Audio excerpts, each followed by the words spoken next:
What's going on, everybody? Welcome to the Turnbuckle Topics podcast. I'm your host, Pat Deneen, and this is my review of Monday Night Raw, which took place November 6th. I've got to say, overall, quality show, a lot of build and direction, headed towards Survivor Series in less than 3 weeks' time.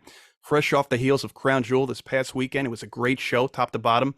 8 matches, 1 on the kickoff show, 7 on the main, 5 titles on the line, 1 championship changed hands, that being Logan Paul, the new WWE United States Champion, defeating Rey Mysterio. So there's a lot to talk about on this episode of the Raw Review, and we're going to get to it. We are not going to miss a thing. We're going to talk about the first 3 matches that were announced on Monday Night Raw for a Survivor Series, that being, we'll start with the Intercontinental Championship. We found out the number 1 contender for Gunther is The Miz. Can the 8-time Intercontinental Champion dethrone the longest reigning IC champion of all time? We also found out Rhea Ripley's number 1 contender for her Women's World Championship at Survivor Series will be Zoey Stark, who won that Battle Royale. So that's interesting. That should be a good match, getting Zoey Stark some momentum finally, ever since teaming with Trish Stratus just a few months ago. And then we found out the first War Games match that was announced, thanks to Adam Pearce at the conclusion of the show. We found out over the weekend, actually, at Crown Jewel. During that broadcast, they announced that War Games will be brought back for the 2nd consecutive year, thankfully. So it was great last year. Of course, the Bloodline won. And now for the 2nd consecutive year, we're going to see Sami Zayn and main event Jey Uso on the same team. The babyface side of things this time around, instead of being a heel, they're aligning themselves with the American Nightmare Cody Rhodes and the World Heavyweight Champion Seth Rollins, going up against the Judgment Days, Damian Priest, Finn Balor, Dominic Mysterio, and JD McDonough. Now, this is interesting because typically with the War Games traditional 5-on-5, that's exactly what we have. And right now we have 4-on-4. So who's going to join the heel side of things, or who's going to join the babyface side of things? We have a couple weeks, and I highly doubt they stick to a 4-on-4 type of deal. They'll go to the traditional 5-on-5. If you asked me right now at this very moment in time, as far as the heels are concerned, I feel like Drew McIntyre is finally going to cave in and turn to the heel side of things. And Rhea Ripley, who's been in his ear for weeks now, I think he's going to maybe not necessarily join the Judgment Day completely full time, but I do think he's going to align himself with the heel side and the Judgment Day for this War Games match with a lot of common foes. Of course, he doesn't get along with Seth Rollins, who he just lost to. Cody Rhodes, he's had issues with him. Main event Jey Uso, he doesn't trust him because him and the Bloodline cost him so many opportunities against Roman Reigns. And Sami Zayn also, who is part of that Bloodline faction. So Drew McIntyre has every reason, just with those 4 names alone, to align himself with the Judgment Day. Even if he doesn't care for the Judgment Day, that's enough reason for him to join them for that War Games match. And as far as the baby faces are concerned, this was a little tougher as far as who would join this group. Not to say there's not enough reason. I mean, Seth, Cody, Jay, Sami, who wouldn't want to be a part of this matchup? But there's 2 names that came to mind. And the first one, I think, is the most unlikely of them all, as I was going through the current members of the Monday Night Raw roster. And I'm like, what babyface would join them? I said to myself, maybe Ricochet. But then I said to myself, no, I don't think that would be the perfect fit, really. But there was another name that started with an R, and that is Randy Orton. And the return of Randy Orton is inevitable any time now. I believe it was said a few weeks back that he's been cleared for in-ring action. He's been gone for a year and a half. I feel like it's been since he's had back issues or back surgery or whatever he went through. It was major. So, man, the return of Randy Orton, that would be something. Those are amazing 5th members for both sides, right? Drew McIntyre and Randy Orton, huge pickups. And that's also a pretty dangerous match for Randy Orton to be returning for, being War Games. So I don't know if that's the best way to bring him back, but hey, look, I suppose that may be the best decision as far as the baby faces are concerned. If they could get a hold of Randy Orton, that would be a great pickup.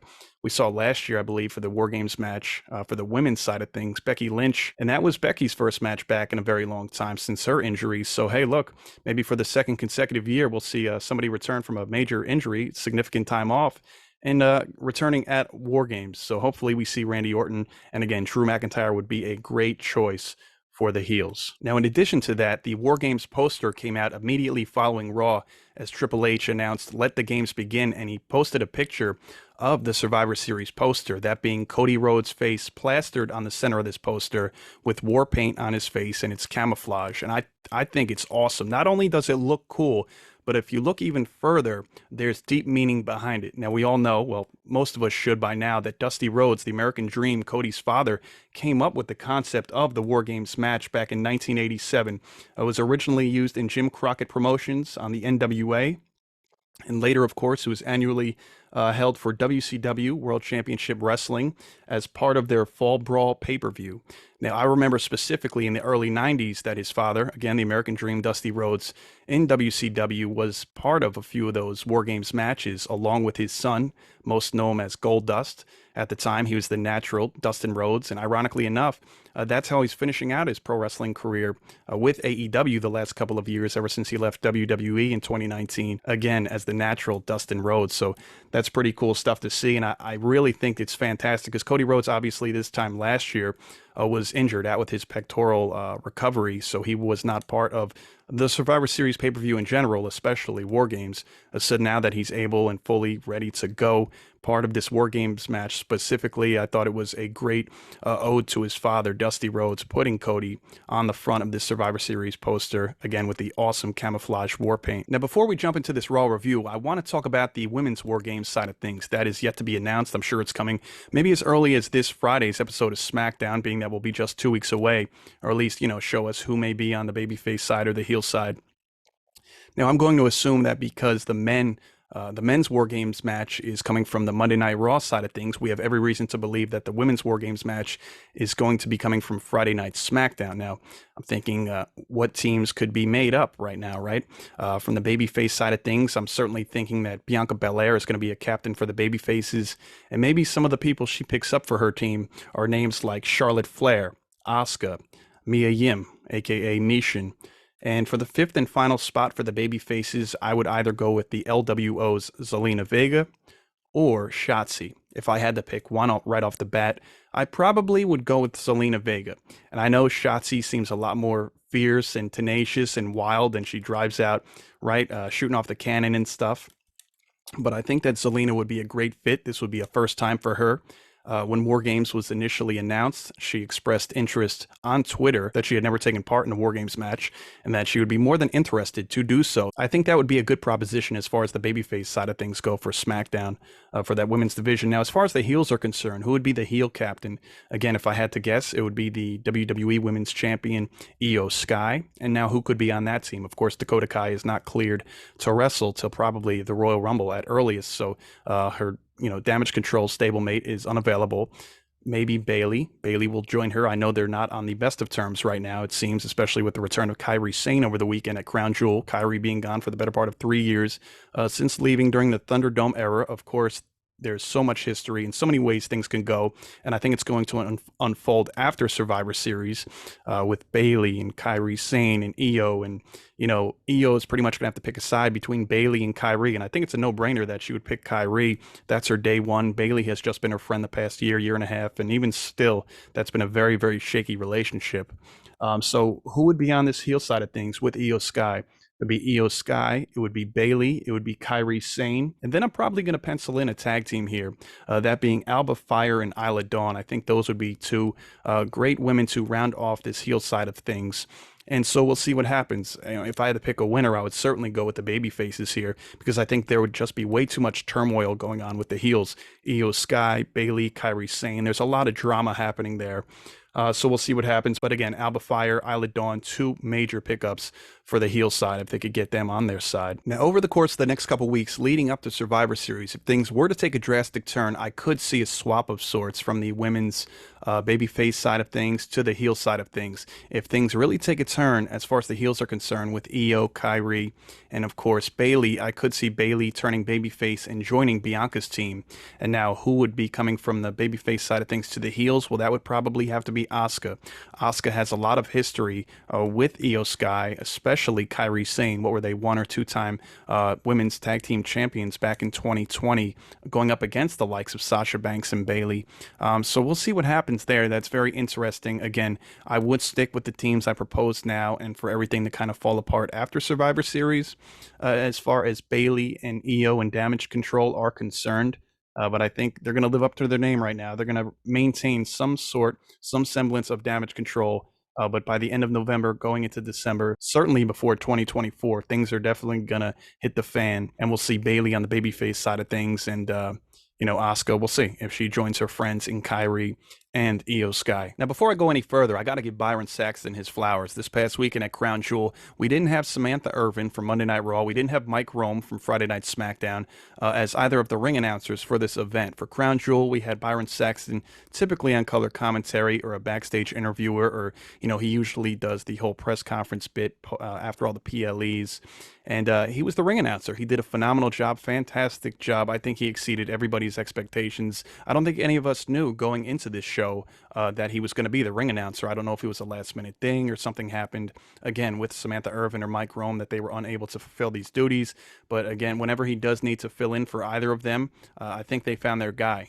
He's Mr. Do-It-All. He wears so many hats. He's done so many things for this company for a very long time. And I feel like Byron Saxton doesn't get the credit he deserves. So again, shout out to Byron Saxton for a fantastic job with his ring announcing at Crown Jewel this past weekend. All right, so let's jump into this review of Monday Night Raw, shall we? We had a brief recap of WWE Crown Jewel to start off the first 3 or 4 minutes of this show. Then the show opened up with the WWE World Heavyweight Champion and Seth Rollins coming down the aisle, bright yellow suit, huge sunglasses. Hey, look, his style may not be for everybody, but at least it's there to be different. Got to give him that. So he walks down the aisle, visibly good mood, shaking hands with all the fans. Seth Rollins gets in the ring, gets on the microphone. He then welcomes everybody to Monday Night Raw and has a few things to say. First off, a big thank you to Drew McIntyre, who is the reason he's not 100% right now, but that he's a little bit better than he was before Saturday.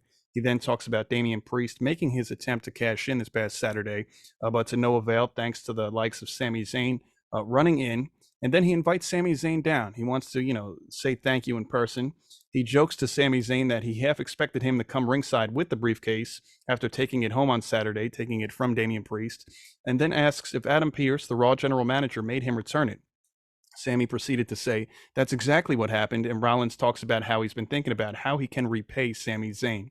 Sami then cuts him off to say he's glad, he appreciates that, but that's not why he did this. He's been listening to the Judgment Day talk about running Monday Night Raw for months and months now, and the only thing that keeps them from being, the best and taking over Raw completely is the World Heavyweight Championship. And if they win it, they'll then become the Bloodline 2.0, and Zayn will not let that happen, not on his watch. So Seth then leads the crowd into a round of applause for one Sami Zayn for all that he's done, and says he always appreciated that Sami stands up for what he thinks is right, no matter the odds. Sometimes people like him don't get what they deserve. And the thing is, Judgment Day doesn't run Raw, and they're not the World Heavyweight Champion. He is. And that as long as he's champion, the Money in the Bank contract will not be the only way to get a title shot around here, which was good to hear. And we knew where all signs were pointing at this point in time. I even knew once they first got in the ring, I said, Seth's going to give Sami a world title shot, which is awesome. And I figured it would be on this episode of Raw. So Seth then says he knows Adam Pearce made him give the briefcase back because he went to see Adam Pearce for the same reason he wanted to thank Sami in person tonight. He then tells Zayn he got himself a World Heavyweight Championship match, and all he has to do is say when. Now, Sami was, tugging at his beard, a little uncertain about it, says he thought long and hard and he doesn't want to beat a champion who is compromised, and everyone knows Seth isn't 100% right now. Now, Rollins tells him to cut the crap. He was very pissed off. He took off his shades. So Rollins tells Sami Zayn, look, cut the crap. He said, guys like them who have been doing this for decades are never 100%, but that doesn't stop them from giving 100%. So he'll say it one more time. He's got a title match, and all he has to do is say when. Sami Zayn then thinks things over for a minute and says he can't imagine a better place to have a title match than here and now tonight. So, of course, we're getting that title match for Seth Rollins' World Heavyweight Championship for the main event. So here we had a backstage segment with the Judgment Day. Damian Priest showed up, visibly pissed off that Raw GM Adam Pearce gave this title opportunity to Sami Zayn later in the night. JD McDonough pretty much tried to, calm things down with Damian Priest. Damian Priest ripped him a new one and then asks him, why are you wearing this merchandise of mine, this Damian Priest t-shirt, and did you pay for it? Rhea, as she always does, they don't call her mommy for no particular reason. Well, they do for a couple of reasons, I guess. And she kind of calmed things down, and then Damian Priest and Finn Balor went on their way, leaving this backstage area. And the main reason that Damian Priest left was him and Finn Balor had a tag team match that was scheduled earlier in the day Monday. This was announced by Raw General Manager Adam Pearce on social media that we were going to see the New Day, Kofi Kingston, and Xavier Woods going up against the undisputed WWE Tag Team Champions in Finn Balor, Damian Priest, the Judgment Day. Jumping into this match here, we had Balor and Kingston to start. Leapfrogs, corkscrew uppercut from Kofi. Into the corner, tag was made. New Day clears Priest to the floor with double clotheslines, followed up with a stereo topes. Back inside, Xavier gets a near fall off of the honor roll. Now Kofi Kingston off the top on Damian with lariat, slip out of South of Heaven chokeslam, sidesteps into the corner, diving crossbody, clear the apron, chest kicks, boom drop connects. Priest with hard rights, tag made, up for the Razor's Edge. Kingston slips out. Sidestep, malfunction at the junction. Woods with the blind tag. Kofi passes Damian Priest to the floor. Then we see a superplex on Finn Balor. Xavier off the top rope. Priest breaks it up to the floor, reverses the STO, takes Kofi into the announce desk. Balor with a schoolboy for 2. Super kick from Woods. O'Connor roll, very close there. Then Priest with a cheap shot. Finn hits the sling blade, tag to Priest. Quick tag back. South of Heaven chokeslam. Balor off the top. Coup de grace from Finn Balor to Xavier Woods. Judgment Day get the win, and the champions retain. Actually, I don't even know if these tag titles were on the line, but regardless, they got the victory.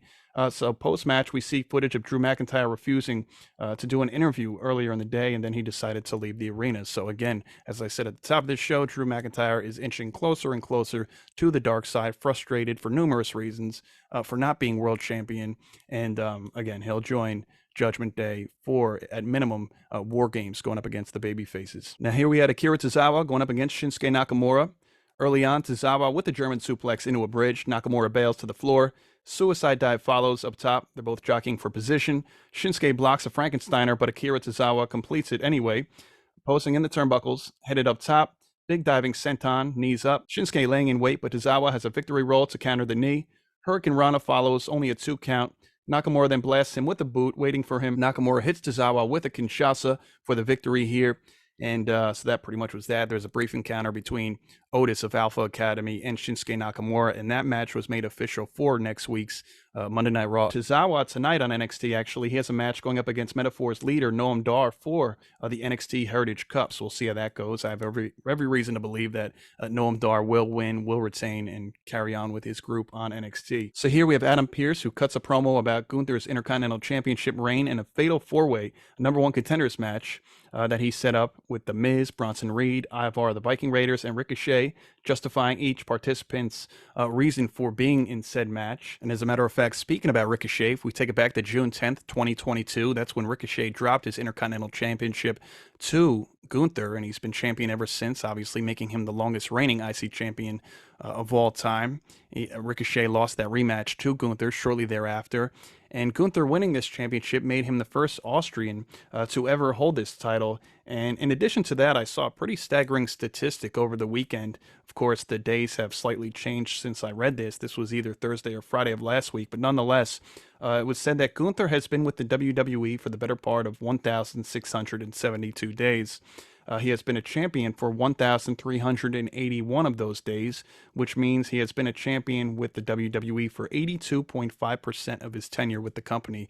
Now that, again, that's a staggering statistic. Of course, the 2 titles that he has held while being with WWE was with NXT UK. He was the NXT UK champion for a very long time until Dragunov dethroned him a few years ago. Then, of course, him being the champion, the Intercontinental champion for the past year and a half, the longest reigning as of, was it, month and a half ago. I cannot wait to see what Gunther accomplishes throughout the course of his WWE career. As far as I'm concerned, he's just getting started. NXT UK title, Intercontinental Championship.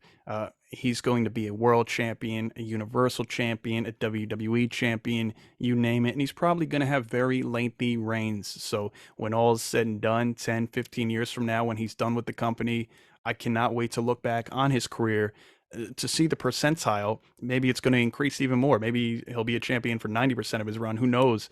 But I think that for somebody who has not even hit his prime yet, well on his way, but certainly so much more to accomplish, his resume is going to be something else when all is said and done as far as Gunther is concerned. Now, there was another interesting note that I read over the weekend as far as Gunther. I was wondering why we did not see him at Crown Jewel. We saw so many other titles on the line, Gunther being a major draw. Why was he not on this show? And I read something very interesting. It said for the next 6 months, Gunther is not allowed to leave the USA due to strict residency regulations. It says during this time, he's only allowed to perform within the United States. This tweet was from Wrestle Features, so thank you for that information.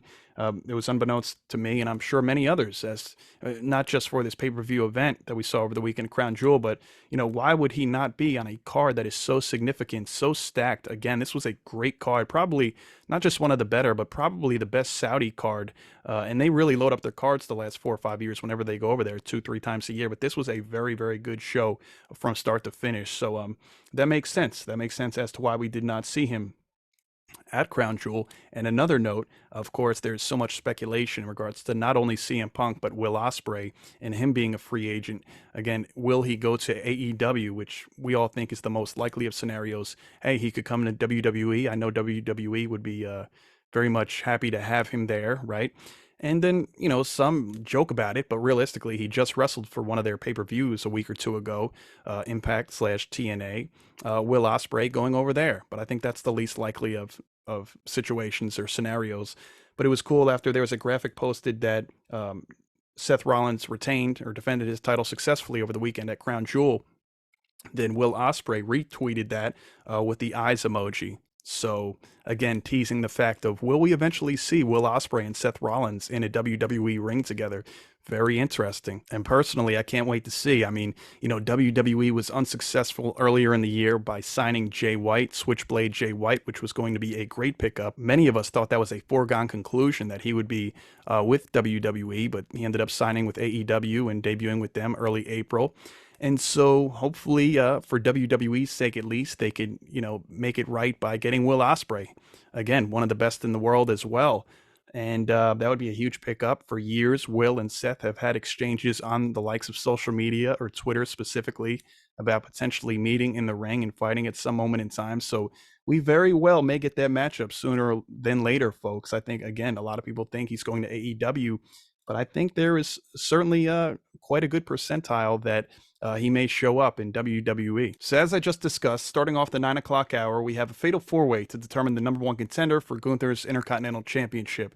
Again, we have The Miz, an 8-time Intercontinental Champion in his own right, Ricochet, former Intercontinental Champion who lost his title to Gunther, and then, of course, we have Bronson Reed and Ivar of the Viking Raiders.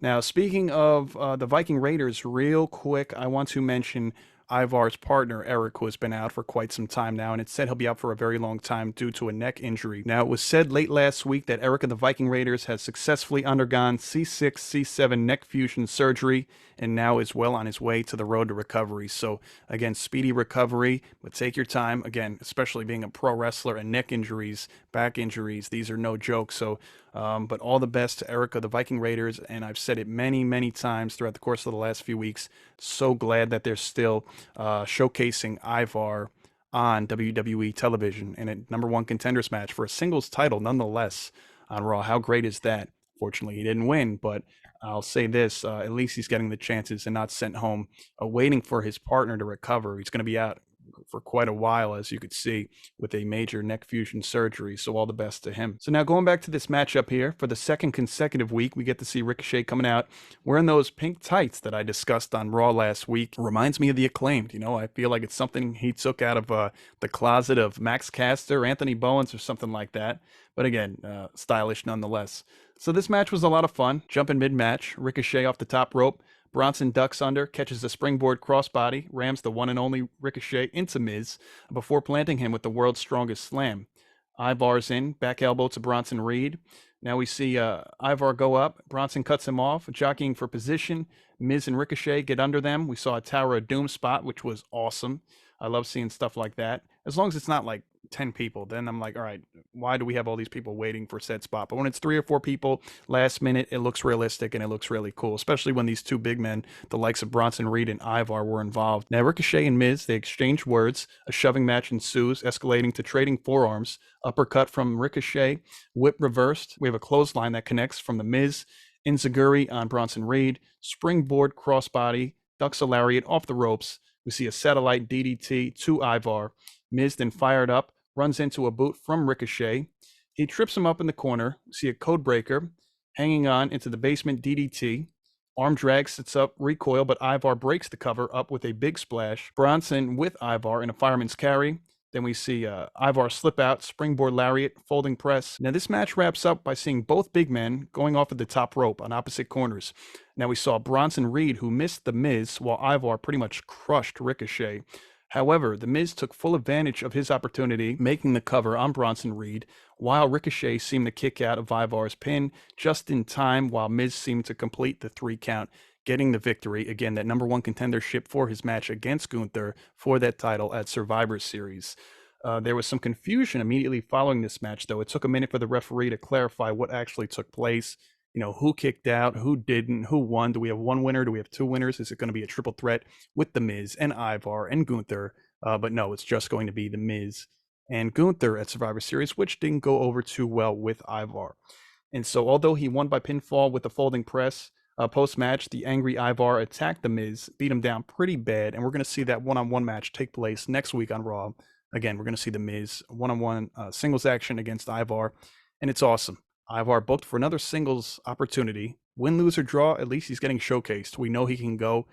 For his size, he's very deceiving. He's a high flyer as well. You would never think that by looking at him at all.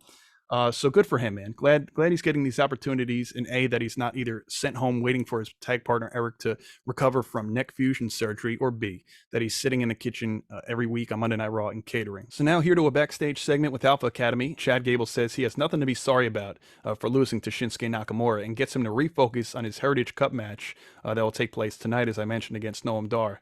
And they'll be there to support him during said match. Now we see the leading lady of the group, Maxine Dupree, show up and says she's ready for the Battle Royale later tonight.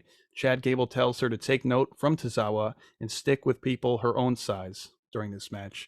Fortunately, it didn't work out too well for her. She was one of the first eliminated, but I will say she looked great while doing so. And to me, that's all that matters. So this next segment was pretty cool. We see pre-recorded footage from earlier in the evening showing Diamond Mine's Julius and Brutus Creed alongside Ivy Nile signing their Monday Night Raw contracts, officially coming up from NXT. Now, last week when they answered that open challenge for the Alpha Academy, to some people's surprise, defeating the Alpha Academy, we thought maybe this was a one-and-done scenario just to showcase to the world that does not watch NXT that these guys could go, that these guys are going to be great on the main roster in the future.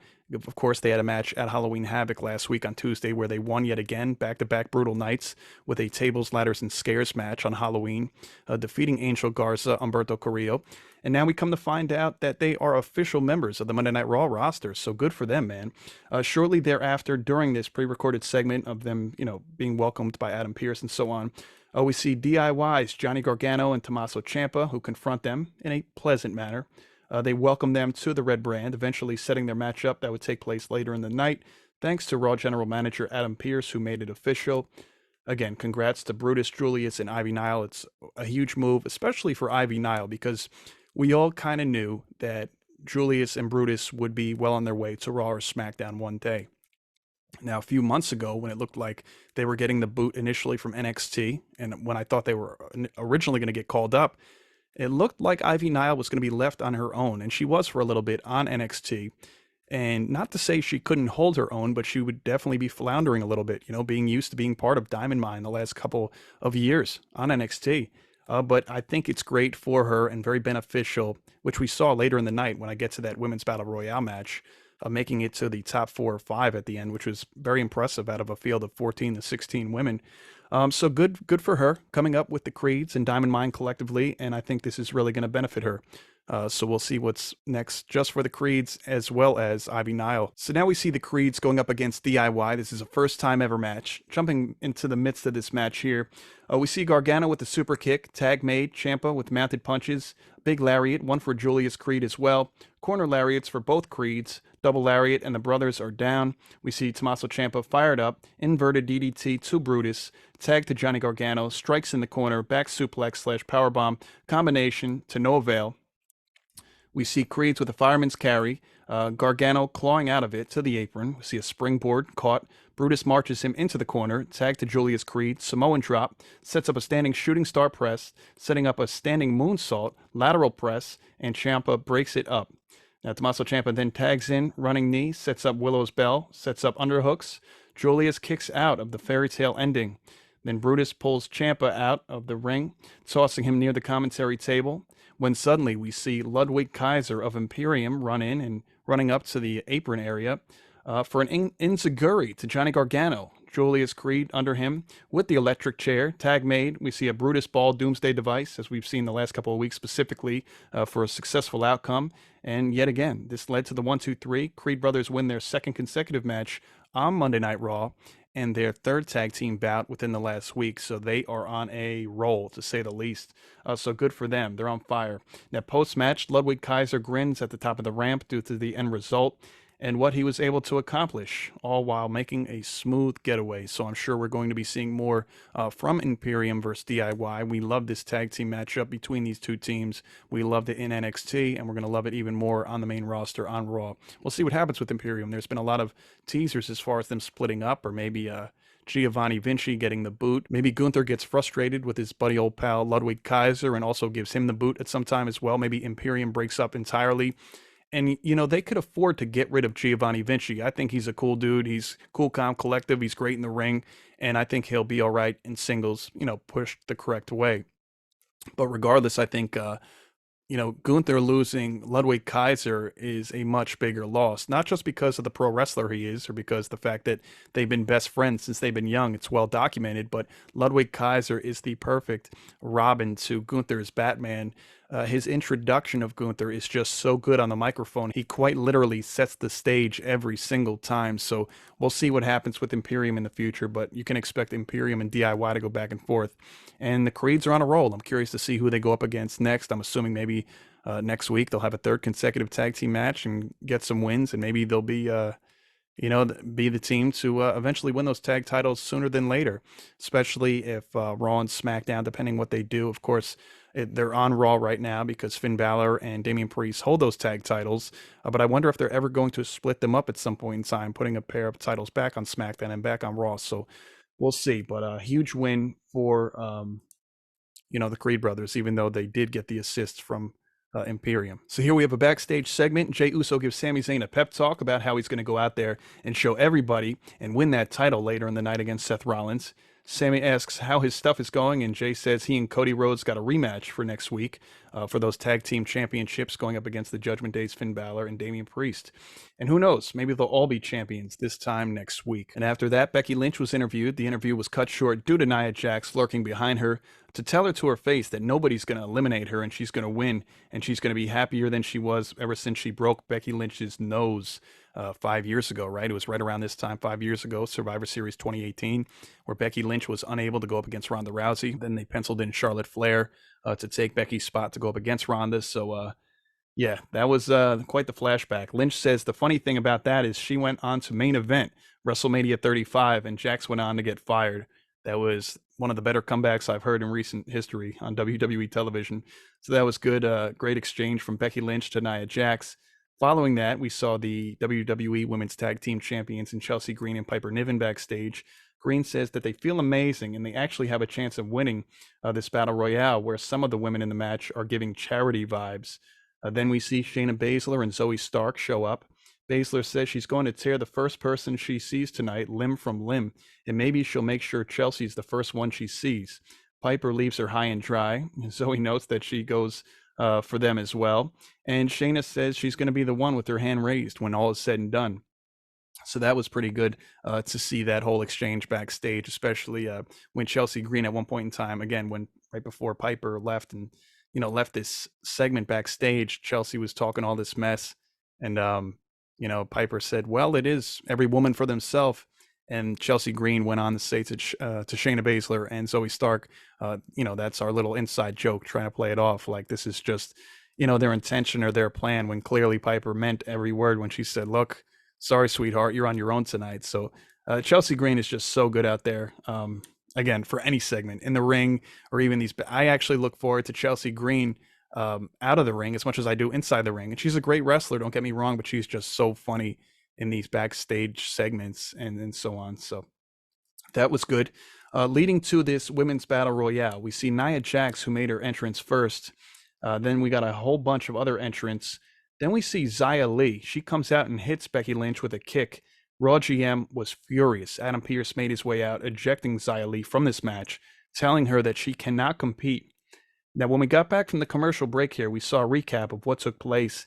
And unfortunately, we come to find out that Becky Lynch was not cleared for the Women's Battle Royale to see, obviously, the number one contender for Rhea Ripley's Women's World Championship. Now, as unfortunate as it was to see Becky Lynch not being able to take part in this Women's Battle Royale for a number one contendership for Rhea Ripley's Women's World Championship, it makes a whole lot of sense, right? You're not going to put Becky and Rhea up against one another just yet. Whether Becky goes over, whether Rhea goes over, just the time of year. We're not at the Royal Rumble quite yet. We are 5 months away from WrestleMania 40. And although it is approaching very quickly, again, Rhea and Becky, not just yet. So it made sense for her to not take place in this Battle Royale in a losing effort and, just figure out who the singles opportunity is going to go to from whatever women were left, right? So it was initially a field of 16, I want to say. And there, off the bat, there was 2 women removed from that list already, being Becky Lynch, finding out she's unable to compete, and Xia Li getting booted from the match, quite literally, before getting in the ring. Adam Pearce saying you cannot participate for doing that to Becky Lynch. So we went from 16 to 14, and then Nikki Cross, which we'll get to in a minute. She's just odd. I mean, I love the character, that sanity character, that deranged, strange. Everybody's unsure of what she's doing. She's probably even unsure of herself.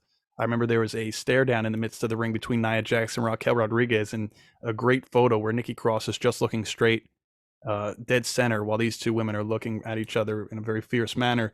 So we got to see the likes of Natalya, Nia Jax, Ivy Nile, Tegan Knox, Raquel Rodriguez, Indy Hartwell, Maxine Dupree, Shayna Baszler. We got Kaden Carter, Katana Chance, Zoey Stark, Chelsea Green, Piper Niven, and that rounds out the field of 13 that actually did compete. Again, Becky Lynch, Xia Li, Nikki Cross, non-factors as far as this match was concerned. Ivy Nile was booked stronger during one episode of Monday Night Raw during this Battle Royale than her 2-year tenure in NXT. And I'm not even joking. They made her look very good. Out of this field of 13, she made it to the final 4 or 5. And we're going to get to that in just a bit. So Maxine Dupree eliminates Piper Niven. Nia blasts her right off the apron as she was celebrating. Katana Chance was trying to choke Nia Jax out. Kaden Carter getting into it with Zoey Stark. Chance runs over to try and help her, but Raquel pulls her away for some reason. Chance and Carter trying to eliminate Rodriguez, but she fights them off. Going after Tegan Knox. Katana gets Ivy Nile on the apron. She eliminates Carter with a boot and then press slams Chance to the floor. So that was very impressive, seeing Ivy Nile get rid of both members of that duo, that tag team. Following that, we saw Raquel Rodriguez trying to powerbomb Natalya to the floor, but hangs in there. We see Chelsea Green trying to dump both of them over the top rope.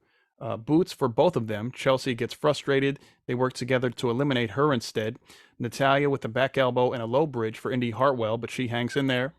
Ivy Nile puts Natalya on the apron. Indy Hartwell with the kick, but she ducks a follow-up and eliminated Indy Hartwell. Ivy Nile then boots Natty to the floor. Again, very impressive by Ivy Nile. Nia Jax getting into it with Tegan Knox, setting her up top and eliminating her. Ivy Nile with a kick to Nia Jax. Fireman's carry to no avail. A big headbutt takes her down. Then we see Nia Jax with the fireman's carry. Then that kick takes her off balance, and Shayna, Raquel, and Zoey work to eliminate Nia Jax.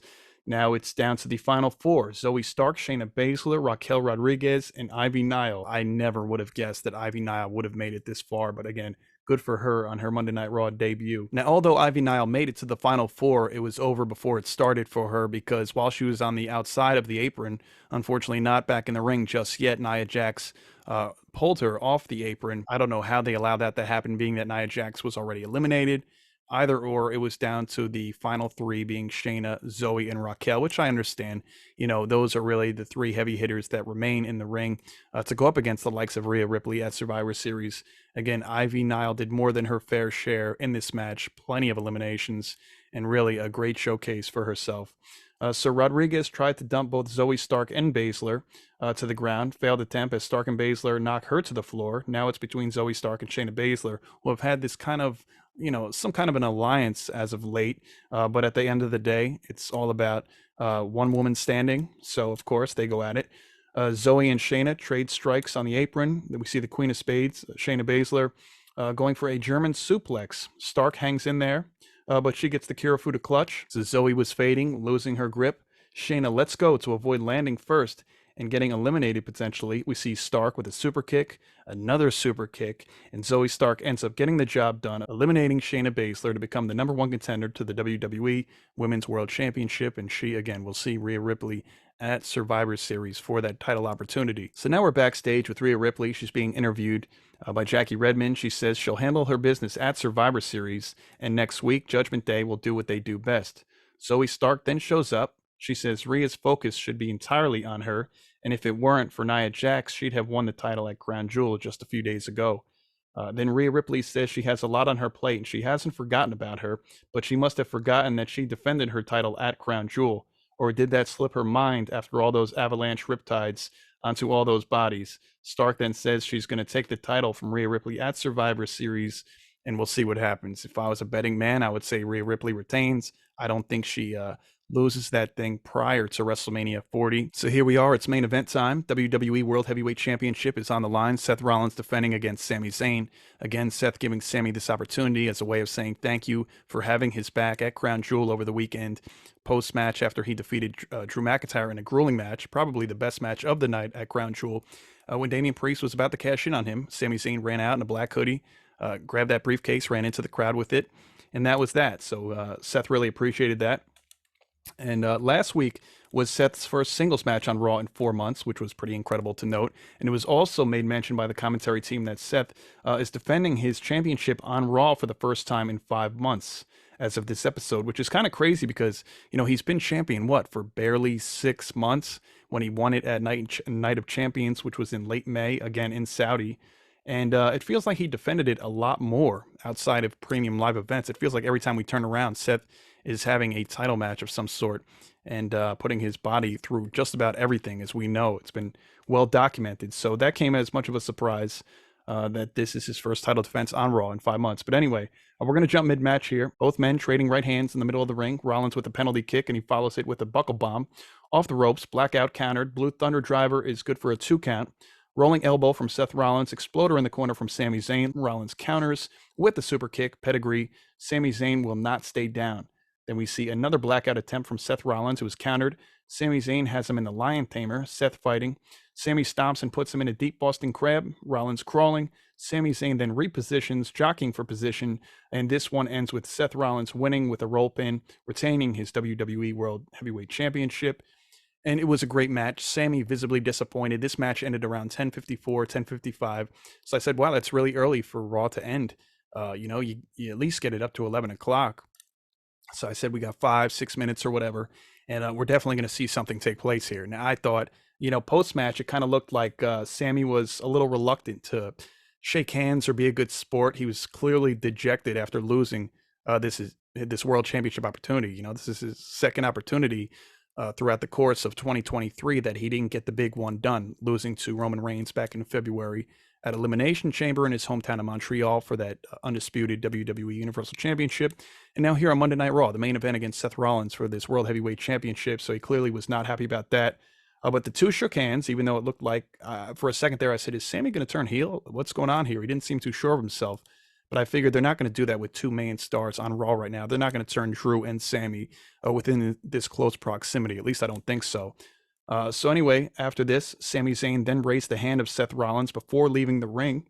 And as soon as that happened, Sami made his way out of the ring. We see all 4 members of Judgment Day beating him down. Of course, not Rhea Ripley. We saw Damian Priest, Finn Balor, Dominic Mysterio, JD McDonough, all beating the living hell out of him. Now, of course, once World Heavyweight Champion Seth Rollins caught a glimpse of this 4-on-1 attack on the outside, he dove onto all 4 members of the Judgment Day, but it was not enough. They're still undermanned. It's still 4-on-2, right? So they throw the baby faces into the ring. They keep beating both of them down, being Seth and Sami. Then we see main event Jey Uso to show up to make the save. It's still 4-on-3, but he's cleaning house pretty well with super kicks, spear to Finn Balor. But Damian Priest took him out with the super kick. And just when I thought we weren't going to see him on Monday Night Raw, I said, wow, an episode of Monday Night Raw without Cody Rhodes. And I said, maybe it's because, they collectively, everybody had a long weekend traveling to and from Saudi Arabia for that event. That's a lot, right? So I said, I don't think we're going to see Cody, but he ended up showing up. And Cody Rhodes was there to even the score. He got the better of Damian Priest, and referees and backstage personnel, including Raw General Manager, made their way out to the ring. Adam Pearce rushed to the ring to break it up. We saw Rhodes brawling with Dom Mysterio on the announce desk, but security managed to separate the two. Now, Raw GM Adam Pearce, clearly irate, irritated with what's going on. All hell is breaking loose on his show to close the show. And even though us fans love it, and it's what we want and what we live for pretty much, takes us back to days of old, seeing all these people out there, the heels and the baby faces going at it. As far as from management standpoint, this is not what you want, right? So Adam Pearce gets on the microphone. He says he's had enough. He gets on the mic and says the word games about 10 times. Maybe a little less than that, but it felt like that. He kept saying games, games. I said, okay, we know we're getting to War Games here. Let's just hear this official announcement for Survivor Series War Games.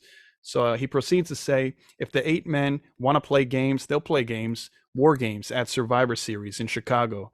And so, of course, you got the team of the heels, Judgment Days, Damian Priest, Finn Balor, Dom Mysterio, JD McDonough going up against Seth Rollins, Cody Rhodes, Jey Uso, Sami Zayn. And but the brawl continued after that. Cody Rhodes dives into the Judgment Day, and the show goes off air. War Games is set as far as the men are concerned. I gave you my opinions on both the men's and the women's potential War Games match earlier in this show. And again, I would definitely add Drew McIntyre to Judgment Day side of things, add the returning Randy Orton probably, or as a backup plan, maybe a Ricochet for the men's side of things. That's the best I could come up with as far as the Raw roster is currently, assembled. So that was that. That was Monday Night Raw collectively. I thought it was a very good show, and they didn't have any choice but to jump right into the midst of Survivor Series after coming out of Crown Jewel this past weekend. They had to expedite everything, less than 3 weeks. Again, it's a rare occasion that you see 2 WWE premium live events in the course of 1 month. And so they had one on the 4th, and now they have one on the 25th. And so they had to speed things up. We got 3 matches. We'll probably get 7 or 8 total. You could bank on a women's War Games match, likely being announced on SmackDown this Friday. That will make a 4th match. And then we'll see what happens. Will Logan Paul be defending his United States Championship? But speaking of Logan Paul, I told you I would get back to him.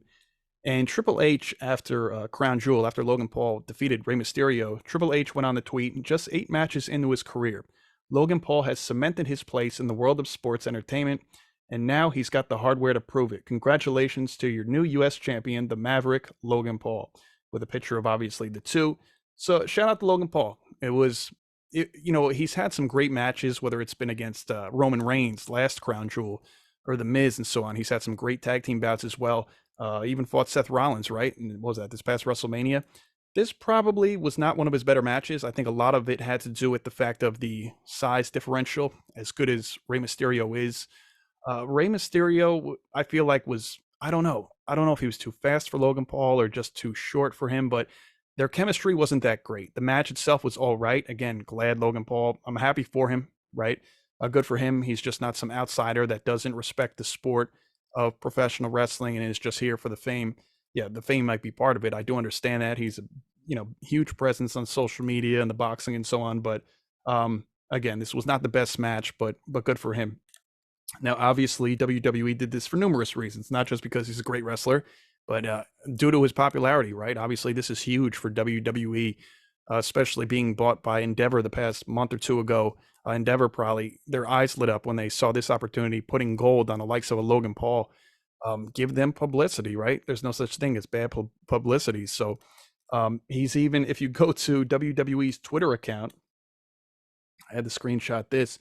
If you go to WWE's Twitter account, you will see their header is Logan Paul holding up that United States Championship post-match in Saudi Arabia at Crown Jewel. So that just goes to show you, where their minds are at. We'll see how his title reign goes. We'll see. I certainly think he'll be walking into WrestleMania 40 as champion. I do think that whoever he faces at WrestleMania 40, he will lose to, but I do think he will have this 5-month reign for whatever it's worth. WWE is going to try to extend it as much as possible. And then when that 5 months is up, likely being at WrestleMania 40 in Philadelphia, whoever the opponent is, we'll see. We'll see. He's not exclusive to any brand, so he just doesn't have to go on Monday Night Raw. He could go on Friday Night SmackDown. Obviously, he won it from Rey Mysterio, who's on SmackDown, but he could bring it to either brand. He will likely lose to somebody on SmackDown, being that the Intercontinental Championship is on Monday Night Raw with Gunther. So we'll see. Expect it on SmackDown, though, when all is said and done. So next week on Monday Night Raw, like I mentioned earlier, you'll see Otis versus Shinsuke Nakamura. You will see The Miz versus Ivar of the Viking Raiders. You will see Tegan Nox going one-on-one with Piper Niven. And then we will see a rematch for those undisputed WWE Tag Team Championships, that being the American Nightmare Cody Rhodes and main event Jey Uso going up against Senior Money in the Bank Damian Priest and Finn Balor, trying to get those tag titles back. A couple of weeks ago, Judgment Day were able to get them back from Jey and Cody, where they dropped them at Fastlane. They were champions. Jey and Cody were champs for about 8 days and then lost. So we'll see. Will Jey and Cody get it done? I don't think so. I'd love to see the titles back on them. I thought they were fantastic. I mean, even if you watch the press conference from Fastlane, where it looked like they had a few drinks, well, I think they mentioned it, that they did post-match celebration. They're just a very awesome duo, a duo you would never expect in Jey and Cody, but one that I think we all appreciated for the short time they were tag team champions. Would love to see that again in a much longer title reign. Now, although they didn't end up winning the championship on Saturday, that being Drew McIntyre against Seth Rollins and LA Knight against Roman Reigns, valiant effort on both parts. And I have to make mention for those that make fun of Impact Wrestling or what's going to be TNA yet again come January at their Hard to Kill pay-per-view. You know, everybody talks about them, you know, the smaller venues, they don't get big crowds, their production isn't up to par. Say what you want about Impact Wrestling. Talk about those two individuals, Drew McIntyre, formerly known as Drew Galloway on the Indies and Impact, and LA Knight, formerly known as Eli Drake. Both spent time in Impact for quite some time. Eli Drake had a longer tenure there. They were both there together, and I want to say 2015, 2016, before Drew re-signed with NXT come 2017. But that's where Drew rebuilt himself, right? He was fired from WWE in 2014. When he was a member of the three-man band, things were not going the way he thought they would when he was the chosen one, per se, by Vince McMahon a few years prior to that. And it's been a very long journey, as LA Knight has made it known, you know, the better part of 20 years to finally get to WWE, signing with NXT the beginning of 2021, and making his way now to one of the top-selling shirts in all of WWE for months now. And the reason I bring this up is so many people, again, are so quick to knock Impact or make fun of it, but some of your favorites, even to this very day, Drew McIntyre being one of the biggest names on Monday Night Raw that's not a champion. Same goes for LA Knight, one of the biggest names on SmackDown and in all of WWE for that matter, that is not a champion as well. I mean, you want to talk about merchandise. It says for the year of 2023 to now, Cody Rhodes was ranked #1 in estimated top-selling merchandise for WWE. So shout out to him. I'm reading a tweet that Brandy actually retweeted. She said, shout out to all the conversations in 2013 where this was all a dream. I'm inspired by you daily, Cody Rhodes. Very nice tweet. But that was just a side note. But Cody Rhodes being listed as 1, Stone Cold 2, Roman Reigns 3, John Cena 4, and who's 5? LA Knight. Now that list of names, and LA Knight, who has really only made his rise to prominence within under a year, really. It took him a while to get to this company. He's made it known, whether he's with Impact, NWA, and all these other independent promotions along the journey. But I think one day we will see him as world champion. I don't know when, but I think the time will come. Drew McIntyre, of course, a former 2-time WWE champion in his own right. These are guys that found ways to reinvent themselves and get to this place where they're at right now, all the while learning those skills, rehashing those skills in a company such as Impact Wrestling. Now, before I wrap up here, I don't know how many of you are familiar with Julia. She's from Japan. I believe she's the champion for Stardom, the New Japan Pro Wrestling Strong champion as well. I fortunately got to see her in what I believe was her first match on U.S. soil back in August in Philadelphia at the 2300 Arena. She was part of that Multiverse United 2 pay-per-view for Impact New Japan. Anyway, it's been said that WWE talks with Julia are far enough along that Julia is potentially expected to be at the WWE Performance Center sometime this month. Now, that initially was said to be coming from PW Insider. Now, I'm not so sure about that. There was a follow-up that said that Julia is under contract through March. She cannot go to the WWE PC without approval, and her schedule is booked solid until January at least. And that's coming from Dave Meltzer. To take it as you will, with a grain of salt, I suppose. Either way, though, whenever that time does come, it seems like all signs are pointing to Julia, when readily available and a free agent. Not only is there interest from WWE, but I think she'll be making her way to WWE. Now, if you want to talk about Japanese talent unto itself, you know, the likes of Asuka, Io Sky, the current WWE Women's Champion, Kairi Sane making her return after leaving the company for the better part of 3 years and doing her thing over there in Japan. Fantastic job she did, champion and all. It seems like Julia, who many are unaware of, and I only really learned of her over the summer, back in, I want to say, June, leading up to seeing her at that pay-per-view in August. And so she is definitely a force to be reckoned with. Now, what I do know about her is that Julia is half Italian and half Japanese. She was born in London. She worked at a cabaret club as a server, singer, and managed her parents' Italian restaurant before becoming a pro wrestler. She speaks some English, and so that's what we know about her. Just as a little side note, I don't have her age in front of me. I know she's relatively younger, but definitely a promising future. I mean, from what I saw in the one match in person, going up against the likes of Deonna Purrazzo, Giselle Shaw, and I forget who the fourth competitor was in that match, but it was a great match. She was putting her New Japan Pro Wrestling Strong title on the line, I believe, and she did come out with the victory. So I think whoever is able to sign Julia is definitely making the right decision, whether that's WWE, whether she does decide to go to an AEW, or maybe even possibly remaining with a Japan promotion such as Stardom. We'll see. But it's very interesting to note because this week is the first time I've even heard WWE interested in her, maybe vice versa. So we'll see what happens. If she is under contract through January or March, maybe she's one of those appearances we see after WrestleMania, right? After WrestleMania 40, it would be good to bring in a fresh face, fresh opponent, competitor, whether it's to Raw or SmackDown, and Julia. So I think that just about does it for me here today, folks. I appreciate you as always for tuning in to the Turnbuckle Topics podcast. I am your host, Pat Deneen. If you haven't already, please subscribe to this channel, like this video, leave me a comment. Love interacting with you guys, your opinions, your views. I really appreciate it, really do. And if you aren't already, please follow me on social media, on Instagram, Twitter, Facebook, at Turnbuckle Topics. All right, guys, I'll catch you next time. Thanks for listening.